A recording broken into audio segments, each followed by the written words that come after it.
हाय, hello, नमस्ते. श्री स्वामी समर्थ. कशा आहात तुम्ही सगळे? आशा करते मस्त असणार, मजेत असणार.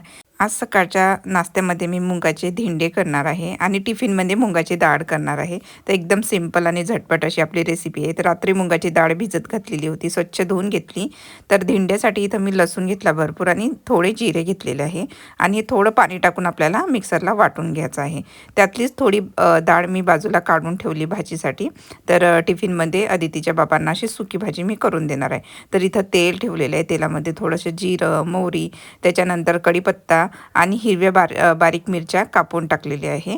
ते छान परतून घ्यायचं. आपलं लसूण छान परतून घ्यायचा. लसूण छान झाला की मिरच्या टाकून घ्यायच्या आणि मिरच्या परतून घ्यायच्या थोड्या. आणि मिरच्यांमध्ये ना मी थोडेसे अख्खे शेंगदाणे टाकलेले. टाकले तरी चांगले, नाही टाकले तरी काही हरकत नाही.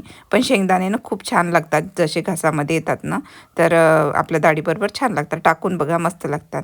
तर शेंगदाणे थोडे परतून घेतले आणि आपली भिजलेली डाळ आता मुगाची टाकून घेतली. डाळ थोडं परतून घ्यायची तेलामध्ये. त्याच्यानंतर इथं मी गरम पाणी टाकलेलं आहे. आपली डाळ भिजलेली आहे त्याच्यामुळे थोडंसंच पाणी टाकायचं, लवकर डाळ शिजून येते. चवीपुरतं मीठ टाकून घेतलं, थोडीशी कोथिंबीर आणि आता आपली भाजी जी आहे झाकून घ्यायची आणि एक 1 ते 2 मिनटामध्ये मस्त आपली शिजून येते.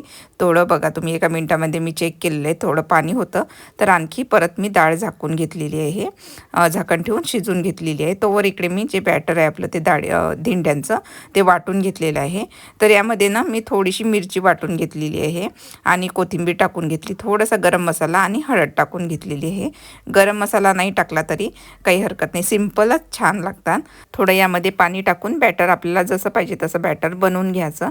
तर आधी मुलींना मी धिंडे करून देते आणि नंतर मग अदितीच्या बाबांना करते.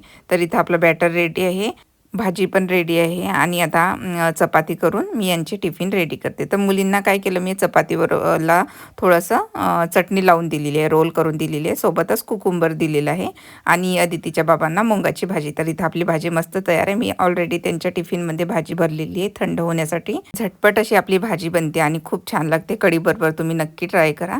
तर मुलींना आता मी धिंडे करून दिले. तर आमच्यासाठी थोडंसं यामध्ये लाल मिरची पावडर मी टाकलेली आहे, मिक्स करून घेते छान. आणि आता आपले जे धिंडे आहे ते करून घेते. अगदी सोपे आहे, जसे आपण डोसे बनवतो तसेच त्या टाईपमध्ये थोडंसं तेल लावून घेतलेलं आहे आणि वरून आपले जसे डोसे मी बनवते तसं आपल्याला डोसा बनवायचा आहे आणि दोन्ही साईडना मस्त खरपूस आपले धिंडे होईपर्यंत शेकून घ्यायचे आहे. या धिंड्यांना आमच्याकडे ना एंडण्या पण म्हणतात, मुंगाच्या एंडण्या. तर डोश्यासारखंच आहे, एवढंच की शब्द वेगळे आहे, पण चवीला खूप छान आहे. एकतर त्यामध्ये प्रोटीन खूप असते मुगाच्या डाळीमध्ये, असं नाही तर मग आपण असं मुलांना देऊ शकतो. तर मुलांना तुम्ही तूप तेल लावून असं रोल करून पण देऊ शकता, टिफिनमध्ये पण हे देऊ शकता. तर मी मुलींना गरम गरमच आज घरून घालून त्यांना पाठवलं आणि टिफिनमध्ये त्यांना चपाती दिली. तर मस्त असे गरमागरम आपले धिंडे तयार आहे. आता मी अन्वीला देते. अदिती ऑलरेडी तिचं सर्व झालेलं आहे, अन्वीला देते आणि मुलींना खूप आवडतात, आवडीने खातात दोघी पण. तर इथं अन्वी खात आहे आणि अदिती आता निघाली स्कूलसाठी. ती लवकर जाते थोडी. आणि त्याच्यानंतर ना आज खूप छान असं ऊन पडलेलं होतं. वेदर बघितला होता मी, तर ऊन होतं त्याच्यामुळे सकाळीच मशीन लावून दिली. आणि ऊन असल्यामुळे ओमा पण, आमची शेजारची जी आजी आहे ती पण गार्डनमध्ये काहीतरी काम करत होती. तर असंच कपडे सुकवता सुकवता आजीबरोबर माझ्या गप्पा चालू होत्या.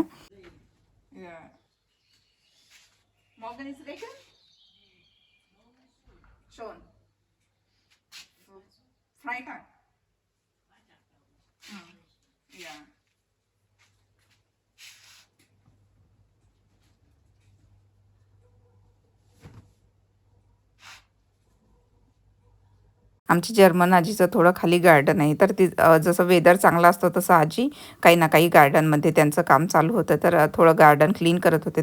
थोडे फुलं वगैरे त्यांनी लावलेली आहे. तर तेच मला सांगत होते की हे मी लावत आहे, तू पण असं असं लाव.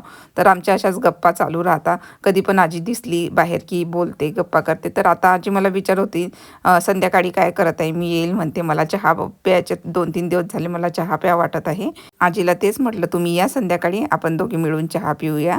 तर आताच कपडे सर्व सुकायला टाकलेले. आज मस्त असं ऊन आहे, वातावरण छान आहे. थंडी थोडी थोडी आहे, जास्त थंडी नाही आहे, तरी पण मी पुलवर घातलेलं आहे.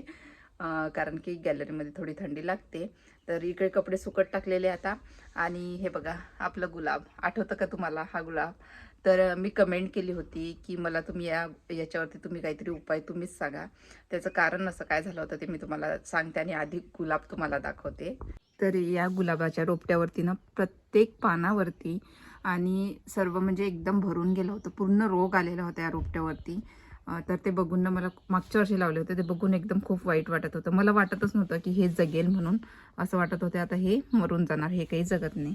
तर मागच्या वर्षी छोटंसं रोपटं लावलं होतं. मग आम्ही एवढंसं रोपटं लावलं होतं आणि छान मागच्या वर्षी झालं होतं. पण आता थंडीमुळे खराब झालं होतं. तर मी बघितलं आणि विचारलं होतं तुम्हाला की तुम्ही सांगा कोणाला माहीत असेल याच्यावरती उपाय, या किड्यांवरती उपाय. म्हणजे प्रत्येक पानावरती आणि प्रत्येक ठिकाणी ना असे छोटे छोटे छोटे छोटे किडे लागलेले होते. तर मग मला ना एका ताईंनी सांगितलं, त्यांचं नाव सुजाता आहे. सुजाता ताईंनी सांगितलं की याच्यावरती ना तू हळदीचा फवारा कर, हळदीच्या पाण्यामध्ये हळद मिक्स करायची आणि त्याचा फवारा मारायचा. तर मी तसं केलं बघा. आता किती छान मस्त निरोगी झालेलं आहे बघा. एकदम नवीन पालवी पण फुटलेली आहे आणि ती पण एकदम मस्त निरोगी आहे. पूर्ण आपलं जे रोपटं आहे ते आता निरोगी झालेलं आहे आणि खूप छान वाटते असं बघून. आता काही दिवसांनी फुलं पण येणार, वातावरण जसं जसं. आणि हे ना मी टपामध्ये लावलेलं आहे गॅलरीमध्ये. आता याला ना मी गार्डनमध्ये घेऊन जाणार. आणि याच्याबरोबर पण खूप वाईट झालं, काय माहिती. 2-3 दिवसाच्या आधी ना खूप छान ताजंतवानं होतं हे रोपटं. पण त्याची एक फांदी आता अशी थोडी पिवळी पडलेली आहे. एक ठीक आहे, पण एक पिवळी पडलेली आहे. आणि असं काहीतरी चिकट चिकट वाटते हे बघा.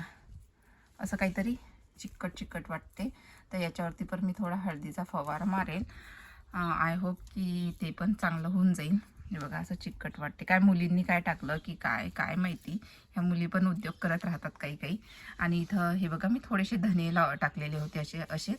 सकाळी थोडीशी मी कोथिंबीर काढून नेली आणि मस्त असा सुगंध येतो आपल्या घरच्या कोथिंबीरचा. इथं पण थोडे धने टाकलेले आहे. आता हे दोन्ही पण गुलाब काय करणार मी आपल्या गार्डनमध्ये घेऊन जाणार. आणि हे झाड कसलं आहे काय माहिती. मी ना बिया टाकत राहते आणि मीच विसरून जाते. तर माहिती नाही मला कसलं झाड आहे. तुम्हाला माहिती असेल तर कमेंट करून सांगा. छोटंसं रोपटं निघाले, कसलं रोपटं आहे माहिती नाही आहे. तर बघूया आता थोडं मोठं झाल्यानंतर. तुम्हाला ओळखायला येते का बघा, तुम्हाला माहीत असेल तर सांगा मला. आणि मस्त इथं कोथिंबीर निघालेली आहे. दोन्ही पण झाड आता मी गार्डनमध्ये, आपले रोपटे दोन्ही पण रोपटे गार्डनमध्ये घेऊन जाणार. बघूया आता. वेदर पण छान होत आहे, त्याच्यामुळे रोपटे पण छान होतील, फुलं येतील. हे बघा कोथिंबीर किती मस्त निघालेली आहे.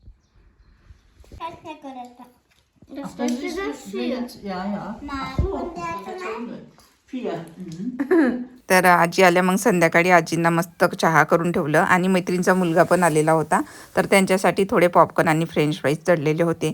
आणि जे कपडे आज सुकवले घातलेले होते तर ते फोल्ड करत आहे. आणि खूप सारे कपडे आज मी धुतले होते तर तेच आता सर्व फोल्ड करून व्यवस्थित सर्व कपाटामध्ये ठेवून द्यायचे आहे. तर असं आहे माझं सकाळपासून तर संध्याकाळपर्यंतचं रुटीन. आता लगभग 5-5:30 वाजले असणार. तर आजी पण गेलेली आहे घरी. मस्त त्यांनी ते येतात ना तर तेव्हा त्यांना 2 कप चहा लागतोच. एका कपामध्ये त्यांचं मन भरत नाही. तर त्यांना मस्त लादी पाव पण दिला सोबत. त्यांना खूप आवडला. त्यांना मस्त ब्रेड लावून दिला, आपला मस्का पाव तयार करून दिला आणि चहा आणि पाव खाऊन आजी खुश होऊन गेल्या. तर चला मग आजचा व्हिडिओ इथंच थांबवते. आशा करते आजचा व्हिडिओ तुम्हाला आवडल्यास व्हिडिओला लाईक करायला विसरू नका आणि चॅनलला सबस्क्राईब करायला विसरू नका. चला मग परत भेटूया. तोपर्यंत स्वतःची काळजी घ्या, मस्त राहा. Bye bye.